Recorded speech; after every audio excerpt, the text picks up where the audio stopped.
제목을 한번 같이 읽겠습니다. 시작. 15년 뒤의 대양교회. 지금 저희는 다음 세대 부흥회를 하고 있습니다. 그래서 요한복음 강해를 잠시 멈추고 다음 세대 부흥회 강사로 이 자리에 섰습니다. 사랑하는 성도님들, 15년 뒤에 우리 대양교회의 모습은 어떤 모습일까요? 흔히들 이런 말을 하지 않습니까? 이집트 벽화에 이런 글이 쓰여져 있대죠. 요즘 애들은 버릇이 없어. 5000년 전이나 오늘날이나 다음 세대를 바라보는 기성세대들의 시각은 그리 희망적이지 않은 것 같습니다. 자, 그렇다면 우리 자신에게 한번 물어봅시다. 15년 전의 대양교회는 어떤 모습이었습니까? 15년 전에 나는 어떤 모습이었고 한국교회는 어떤 모습이었습니까? 그리고 15년 뒤에 나의 모습은, 그리고 대양교회의 모습은, 한국교회의 모습은 어떤 모습일까요? 오늘 본문을 묵상하면서 제게 든 질문이었습니다. 제가 왜 오늘 본문 속에서 이런 질문을 하게 되었을까요? 그것을 한 절 한 절, 오늘은 구절 구절마다 한번 살펴보면서 그 질문 앞에 답해 보고자 합니다.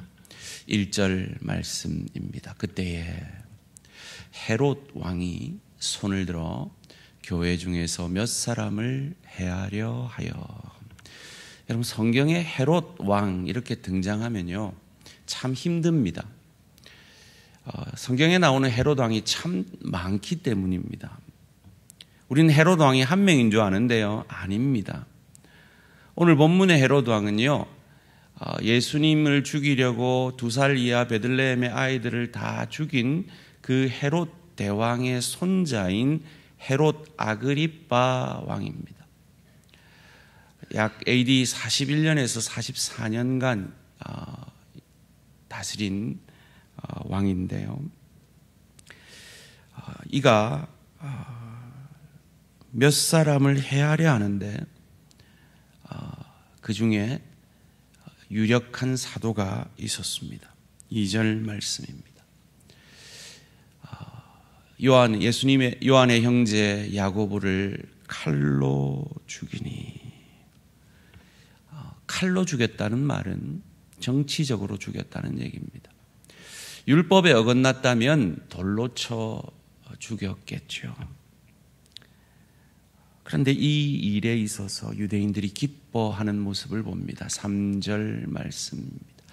유대인들이 이 일을 기뻐하는 것을 보고 베드로도 잡으려 할세 때는 무교절 기간이라. 야고보를 죽이니까 자기 인기가 좋아지는 것을 느낍니다. 그래서 이왕 이렇게 된 거 대장도 잡아야겠다 하고 베드로를 죽이려 합니다. 언제요?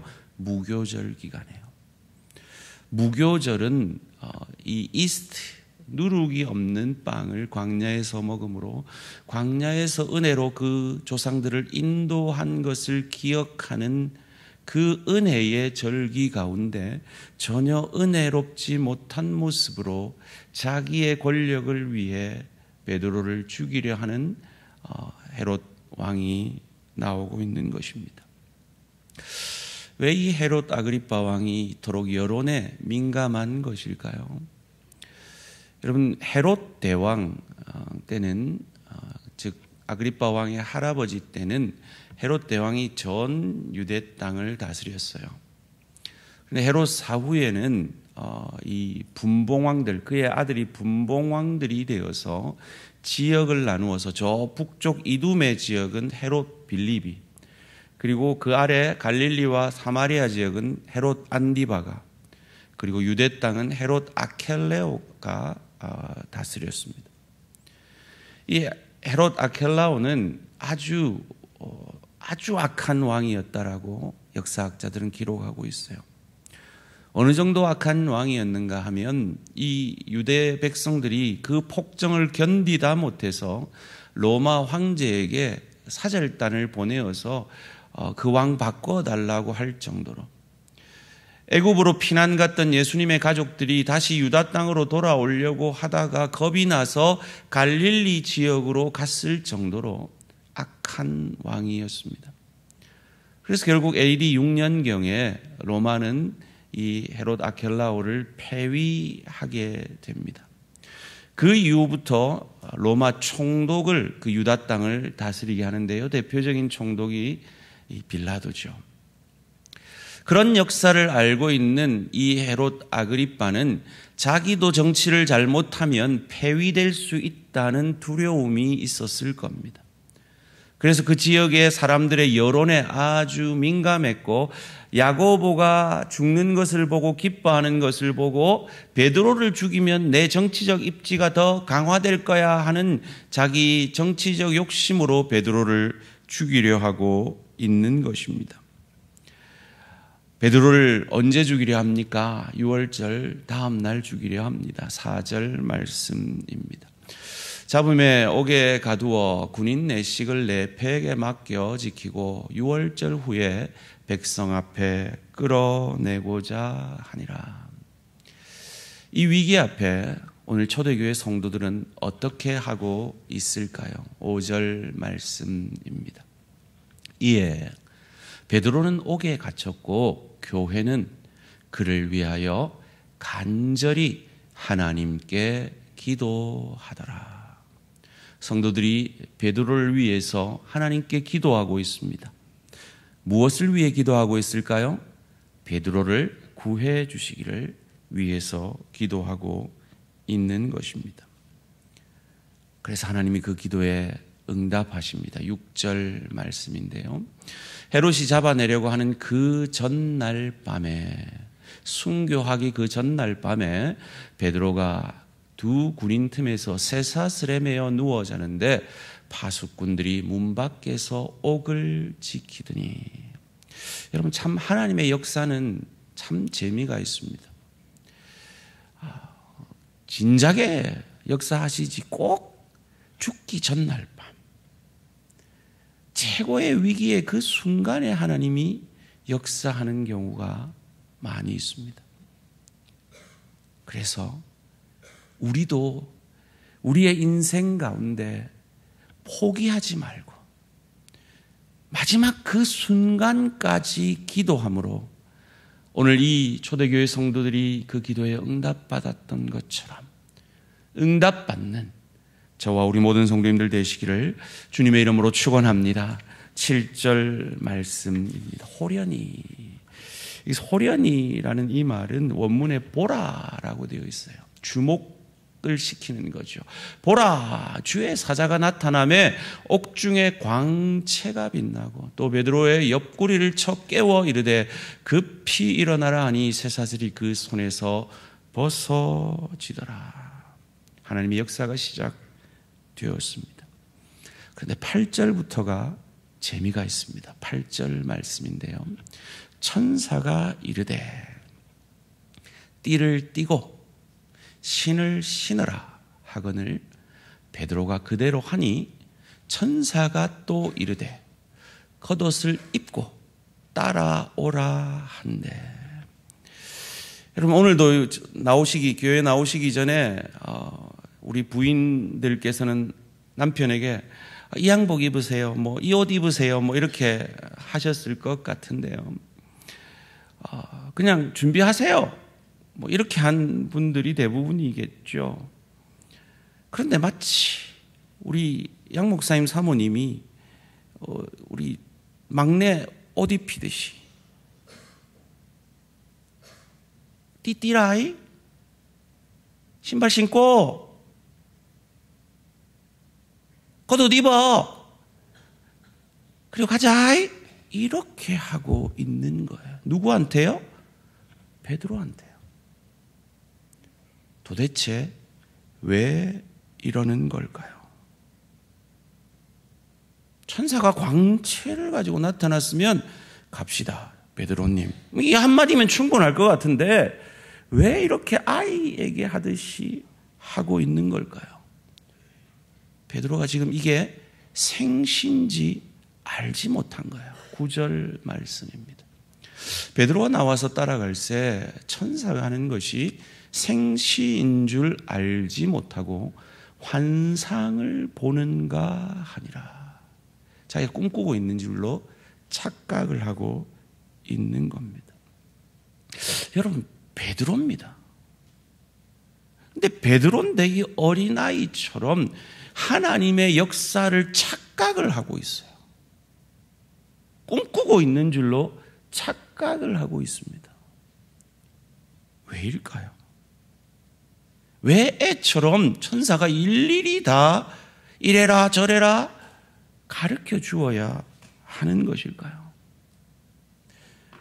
여기에서 나오는 베드로는 참 어쩐 면에서 믿음이 없어 보이기도 합니다. 천사가 계속 그를 이끌어냅니다. 10절 말씀입니다. 이에 첫째와 둘째 파수를 지나 시내로 통한 세문에 이르니 문이 저절로 열리는지라 나와서 한 거리를 지나매 천사가 또 떠나더라. 곧 떠나더라. 천사가 다 완전히 탈출을 시켜줍니다. 그제서야 베드로가 정신이 듭니다. 11절 말씀인데요.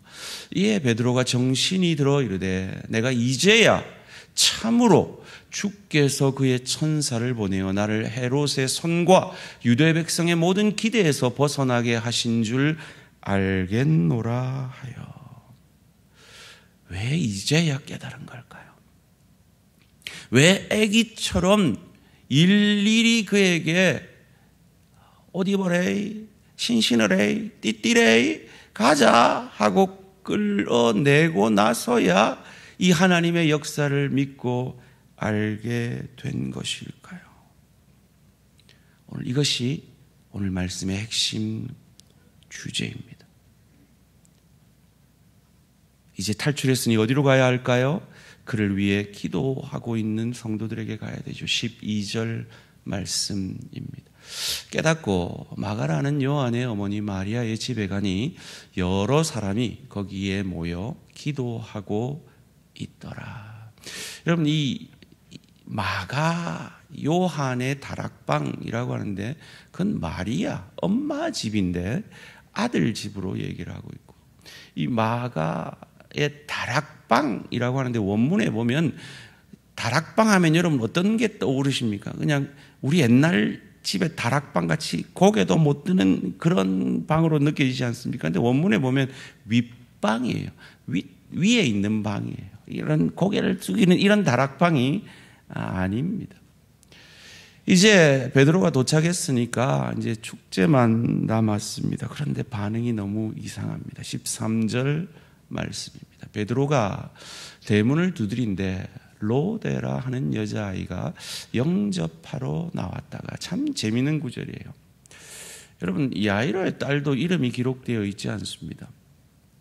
그런데 이 여자아이, 여자종이라고도 번역할 수 있는데요, 이 여자아이의 이름이 성경에 기록되어 있어요. 이 로즈, 장미라는 뜻인데 이 로데의 이름이 기록되어 있어요. 아마도 하나님이 이 로데가 기특하셨던 모양입니다. 베드로의 음성을 바로 알아듣습니다. 문제는 얘가 좀 성격이 급했던 것 같아요. 알아들었으면 이 귀한 사도, 고생하고 나온 사도 문을 열어드리고 가서 소식을 전해야 되는데 문도 안 열어주고 급한 마음에 사람들에게 가서 이 소식을 전합니다. 14절 말씀입니다. 베드로의 음성인 줄 알고 기뻐하여 문을 미처 열지 못하고 달려들어가 말하되 베드로가 대문 밖에 섰더라 하니. 자, 이 말에 그 유명한 성도들의 반응이 나오죠. 15절 말씀 함께 읽겠습니다. 시작. 그들이 말하되 내가 미쳤다 하나 여자아이는 힘써 말하되 참말이라 하니 그들이 말하되 그러면 그의 천사라 하더라. 이 미친나 이라고 있는 거예요. 지금 이들은 누구를 위해 기도하고 있죠? 베드로를 위해. 베드로의 뭐를 위해요? 구원을 위해. 그래, 하나님이 그 기도에 응답했어요. 그들의 문 앞에 도착했어요. 내일 순교할 베드로가 문 앞에 섰어요. 그런데 로데가 그걸 기뻐 말했어요. 그랬더니 반응이 뭐라고요? 니 미친나. 진짠데요. 그러면 베드로의 수호천사가 왔나 보다. 그 시대 사람들은 사람마다 수호천사가 있다고 믿었대요. 이렇게 왈가왈부 하고 있는 동안 지금 베드로는 뭐 하고 있습니까? 계속 문 두드리고 있어요. 16절 말씀입니다. 베드로가 문 두드리기를 그치지 아니하니 그들이 문을 열어 베드로를 보고 놀라는지라. 이 로데는 놀라서 문을 안 열어주고 다른 어른들은 안 믿어서 안 열어주는 이 상황 속에서 베드로가 등장합니다. 얼마나 놀랐겠어요. 막 시끄러운 그들을 진정시키고 베드로가 차근차근 설명을 합니다. 17절 말씀입니다. 베드로가 그들에게 손짓하여 조용하게 하고 주께서 자기를 이끌어 옥에서 나오게 하던 일을 말하고 또 야고보와 형제들에게 이 말을 전하라 하고 떠나 다른 곳으로 가니라. 여러분, 방금 야고보가 어떻게 됐죠? 죽었잖아요. 근데 야고보한테 전하래요. 이 야고보가 그 야고보가 아닌가벼 인 거죠. 야고보도 많아요. 아까 순교한 야고보는 예수님의 제자 야고보. 지금 이 전하라는 이 야고보는 예수님의 형제, 그 시대 초대교회 리더의 역할을 했던 그 형제 야고보에게 이 일을 전하라 하고 떠납니다. 자, 여기서 저는 두 가지 질문의 답함으로 함께 은혜를 나누고자 합니다. 첫 번째는요, 수제자, 예수님의 수제자 베드로는 왜 어린아이처럼 일일이 다 뭘 해야 되는지 말해주고 천사가 끌어내고 난 다음에야 그것을 현실로 인식했을까 하는 것입니다. 두 번째 질문은요, 왜 능력의 하나님이 야고보는 죽게 내버려 두시고 베드로는 이 초자연적인 역사를 통해서 천사를 보내 살리셨을까 하는 문제입니다. 첫 번째로, 왜 베드로는 오늘 이 감옥에서 나오는 이 과정 속에서 먼저 믿지 못하고 환상인 줄 알고 어린아이처럼 천사에게 의해 끌려 나오는 것일까요? 특별히 베드로는 이 경험이 처음이 아니었어요. 과거에 이 동일한 경험이 있었습니다. 사도행전 5장 말씀, 5장 15절 16절 말씀입니다. 심지어 병든 사람을 메고 거리에 나가 침대와 요 위에 누이고 베드로가 지날 때 혹 그의 그림자라도 누구에게 덮일까 바라고 예루살렘 부근에 수많은 사람들도 모여 병든 사람과 더러운 귀신에게 괴로움 받는 사람을 데리고 와서 다 나음을 얻으니라. 이 베드로의 그림자에게라도 덮이면 병이 치유되는 놀라운 기적의 역사 속에서 베드로가 감옥에 갇힙니다. 17절에서 20절 말씀입니다. 대제사장과 그와 함께 있는 사람, 즉 사두개인의 당파가 다 마음에 시기가 가득하여 일어나서 사도들을 잡아다가 옥에 가두었더니 주의 사자가 밤에 옥문을 열고 끌어내어 이르되 가서 성전에 서서 이 생명의 말씀들을 다 이 백성에게 말하라 하매. 이 놀라운 기적 앞에서 베드로는 그때 담대히 나아가 복음 전하는 역사를 이루어냅니다. 여러분, 이런 경험을 했던 베드로가 이 동일한 천사가 동일한 역사를 이루고 있는데 어린아이처럼 시킨 대로 하면서 겨우 감옥에 나오고서야 이게 하나님의 역사인 줄 알고 믿게 되고 있는 겁니다. 이걸 우리는 어떻게 이해해야 할까요? 방금 우리가 읽은 이 베드로가 처음 이 감옥에서 나온 이 역사를 경험했을 때는 예수님이 승천하신 직후인 AD 30년에 일어난 사건입니다. 그리고 우리가 오늘 묵상하고 있는 이 사도행전 12장은 약 AD 44년경에 일어난 사건입니다. 즉, 이 두 사건 사이에는 약 15년 간격이 있는 거죠. 15년 전은 어떠했습니까? 베드로의 그림자에라도 덮이면 병이 낫는 놀라운 기적들이 일어났습니다. 그 기적 속에서 감옥에서 그를 빼내는 그 역사에는 베드로는 당연히 믿고 그것을 당연히 받아들이며 그 명령하신 대로 나아가 복음을 전하는 것입니다. 그런데 그 15년의 기간 가운데 그 기적들이 잠잠해졌습니다. 그때만큼 놀라운 기적들이 일어나지 않습니다. 그래서 오늘 기도하던 성도들도 베드로 자신도 이런 기적이 일어날 것이라고 기대조차 하지 못하던 그 순간에 하나님의 역사가 일어난 것이죠. 우리는 보통 이 본문을 읽으면서 이 성도들, 베드로를 위해서 기도하던 성도들을 정죄합니다. 아이고, 참 믿음도 없다. 어떻게 믿음도 없이 기도하는데 하나님이 응답하시노? 참 하나님 이상하다라고 생각하고 말하곤 했습니다. 과연 그렇게만 생각할 수 있을까요? 사랑하는 성도님들, 15년 전에 대한교회는 어떠했습니까? 여러분 가운데 15년 전에 하나님의 놀라운 은혜와 기적을, 성령의 은사를 경험했던 분들이 많이 있다라고 들었습니다. 한국교회 15년 혹은 30년 전에 어떠했습니까? 전도만 하면 막 교회로 몰려왔습니다. 제가 초등학교 때 여름 성경학교를 하면요, 제가 북을 메고 북을 붕붕붕 치면서 동네 한 바퀴만 돌면 애들 한 70명이 그냥 모였어요. 지금은 어떻습니까? 애들 뭐 햄버거 준다, 뭐 과자 준다, 뭐 상품 준다 이래도 올까 말까요. 새생명 축제하면 버스를 대절해서 아이들을 실어 날랐던 때가 있었습니다. 지금은요, 어려운 시대입니다.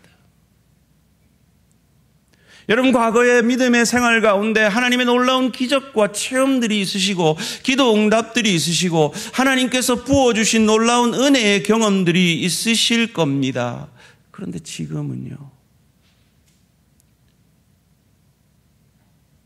이들이 바로 그런 상황인 거예요. 15년 전에는 베드로가 그림자만 덮어도 병이 낫는 역사를 경험하던 그들이 그 기적이 잔잔해지고 힘없이 야고보도 죽어버리고 이제 내일이면 베드로도 죽게 되는 이 핍박의 시대, 이 부흥의 시대가 지나간 것 같은 그 시대 속에서도 이들 마가의 다락방에 하나님의 사람들은 믿어지지 않는 그 일을 위해서도 기도를 멈추지 않았다는 겁니다.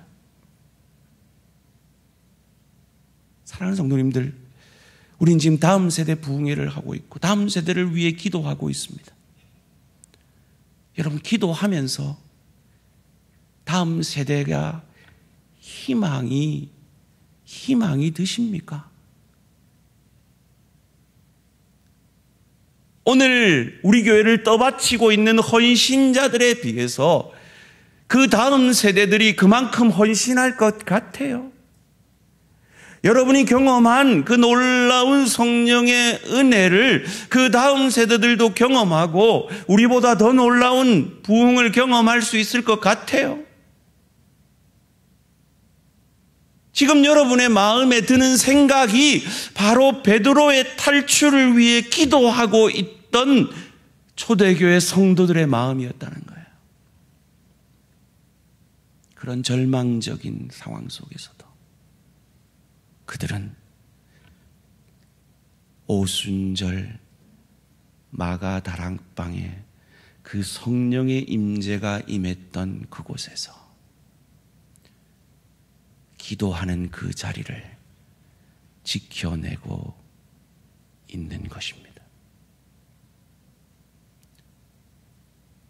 여러분의 생각에 다음 세대들이 희망이 없을 것 같고, 여러분의 자녀가 여러분의 믿음을 뛰어넘는 믿음의 사람으로 서가기 힘들 것 같은 그 상황, 그 생각, 그 현실 속에서도 기도를 멈추지 마심으로 오늘 이 초대교회 성도들이 믿지 않았지만 그들의 기도에 응답했던 하나님의 역사를 경험했던 것처럼 그 하나님의 역사의 주인공이 되시는 저와 우리 모든 성도님들 되시기를 주님의 이름으로 축원합니다.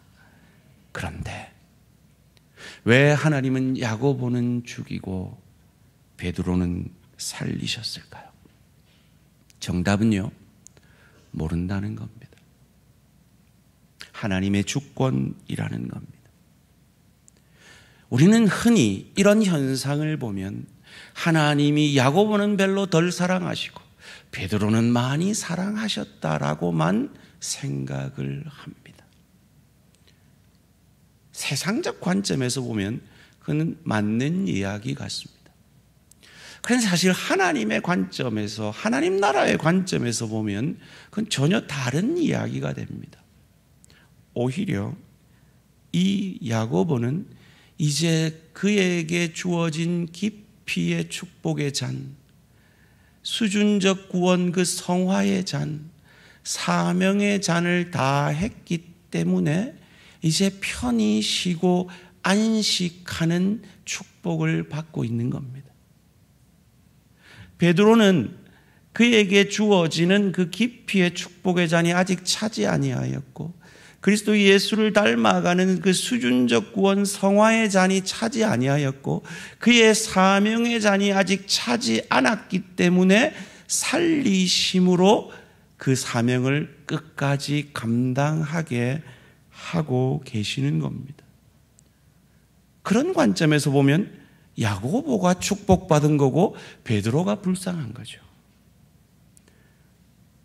순교하지 않고 50년 동안 초대교회 리더로 섬겼던 사도 요한이 순교한 다른 사도들보다 훨씬 불쌍한 거죠. 그런데 우리는 그렇게 생각하지 못할 때가 많이 있습니다. 왜요? 세상의 관점으로만 보거든요. 우리는 어떠합니까? 저와 여러분의 현실 속에서 이 세상의 관점으로 보면, 풍요의 축복의 관점으로만 보면 저는 지금 여러분들을 보고 있으면서 참 하나님 참 말도 안 됩니다 라는 생각이 듭니다.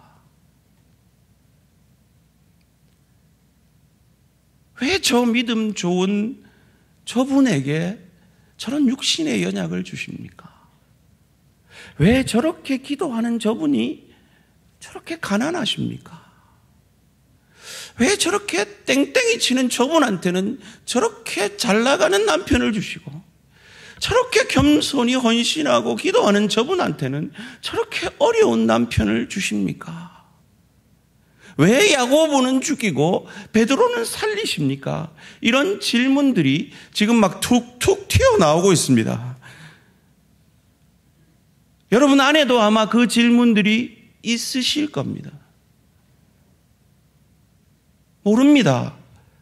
하나님의 주권입니다. 그런데 천국의 관점으로 보면 그것 때문에 내가 하나님 앞에 겸손해집니다. 그것 때문에 내가 하나님 앞에 기도하게 됩니다. 그것 때문에 내가 예수 그리스도의 형상까지 자라가게 됩니다. 그것 때문에 내가 하나님을 더 붙들게 됩니다.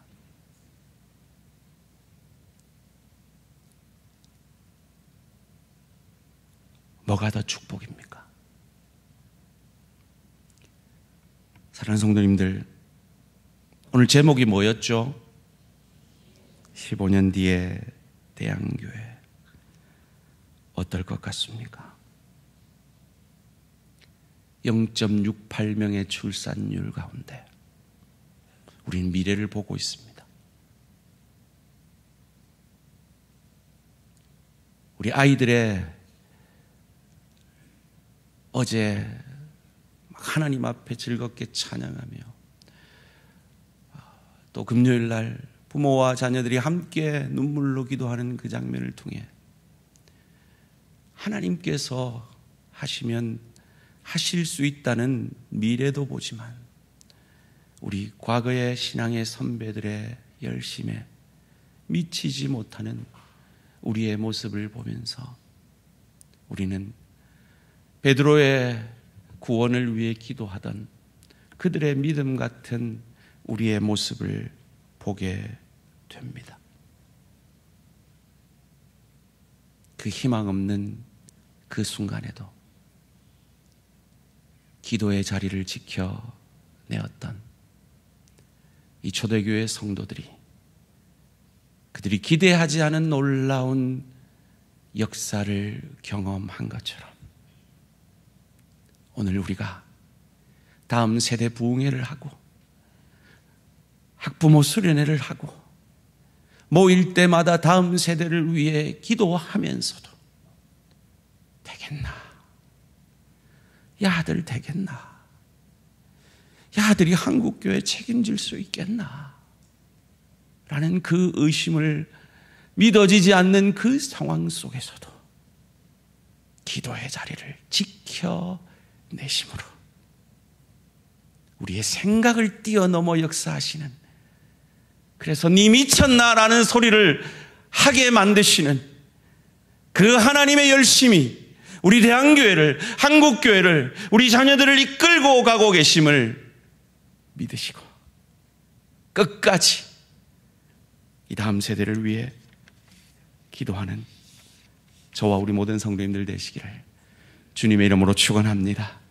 하나님, 왜 저 집사 남편은 저렇게 잘 나가고 저렇게 잘났는데 나는 저 집사보다 이렇게 기도도 많이 하는데 왜 내 남편은 아직 이 모양입니까? 라는 그 불신앙의 마음 속에서도 기도의 자리를 지켜내심으로 하나님께서 내게 맡기시는 것이 야고보이든 베드로이든 하나님은 깊고 넓고 크게 일하시는 하나님인 것을 믿으시고 끝까지 그 남편을 감당해내시고 그 아내를 감당해내시고 기도해내시는 여러분의 현실을 감당해내시고 기도의 자리를 지켜내시는 저와 우리 모든 성도님들 되시기를 주님의 이름으로 축원합니다.